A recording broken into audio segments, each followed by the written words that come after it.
Alright, hey, what is going on everybody? It's boy CJD bringing us a video, and today I'm bringing guys another weekly Xur video. Let's not waste any time. Xur is back. He is on Nessus in the Watcher's Grave in his usual spot on a tree. This yellow-eyed tentacle face friend of ours is here to bring us some new loot. So what does he have? First off, Trinity Ghoul is the exotic weapon he has. This is an arc bow. Fires an arrow that splits when released, aiming down sights and fully drawing the bow. Both decrease the spread. Thoughts on this weapon? Incredible, especially if you have the masterwork. The lightning rod and chain lightning capabilities is just nuts. And personally, with me being a stormcaller that loves chain lightning, this is right up my alley. I definitely recommend getting this weapon if you have the masterwork. I highly recommend using this, whether it's PvE or PvP. I've used it in PvP and it can still be very good. The best part about it is I believe it procs simply on arc kills. Yeah, on any arc final damage blow with the masterwork. Very good weapon. Aeon Swift is the next exotic. Now, this got a buff. I have not used any Aeon exotic since the buff. So right now, it's got 3 different perks. Mods. It's an Aeon cult mod. It's kind of odd how they're setting this up. If we look here, you can go ahead and read through these. I'm not going to go through the whole thing. 62 roll. I recommend getting it simply to try it out. I'm probably going to get it just to try it out. I'm very intrigued by the Aeon set after the buff. Kepri's Horn. Solar damage kills recharge your barricade, which will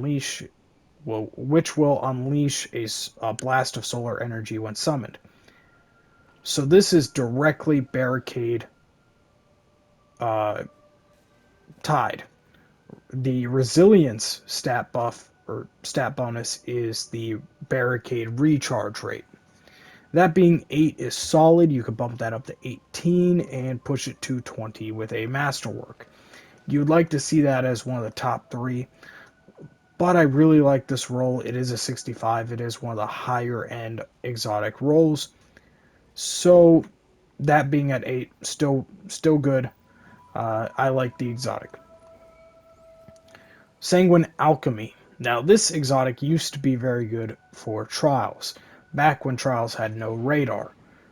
Weapon kills while standing in any rift pause the rift's countdown, extending its duration. Further kills maintain and extend the length of the pause.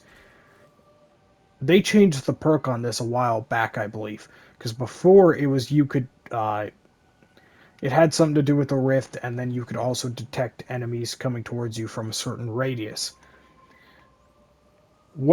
So they basically switched it to your rift can last longer, which PvE I think could be very beneficial. PvP, maybe not, because usually if you're standing in one spot, stasis is going to get you either way. There are a lot of things that can kill you up close and quickly. So in PvP, not so much. PvE, I think this would be great. 64 roll, definitely a good roll to have. And it's 18 recovery. You could bump that up to 28 and 30 if you have a masterwork with the mod. That is the main stat category for Rift. So this stat roll synergizes directly with the exotic perk. So again, highly recommend. Final thoughts. Xur, you had a good week. I like all the exotics that he's brought. They all have their own specific positives. And they all synergize with each other. Certain ones have different capabilities that can pair with other subclasses or stat types that can really up your game if you know how to use it. I recommend getting to him. Again, he is on the Watcher's Grave, on his tree over here, on Nessus. So thank you guys for watching this video. If you guys have enjoyed, hit that like button down below and subscribe if you are new. You should have seen the Trials video this morning. Yet again, I've had too many of those. This should be the second video, and then there will be 2 COD videos out later tonight or today. So 4 videos in a day. Hit that like button down below and subscribe if you are new and like the content. And I'll see you guys next time. Peace.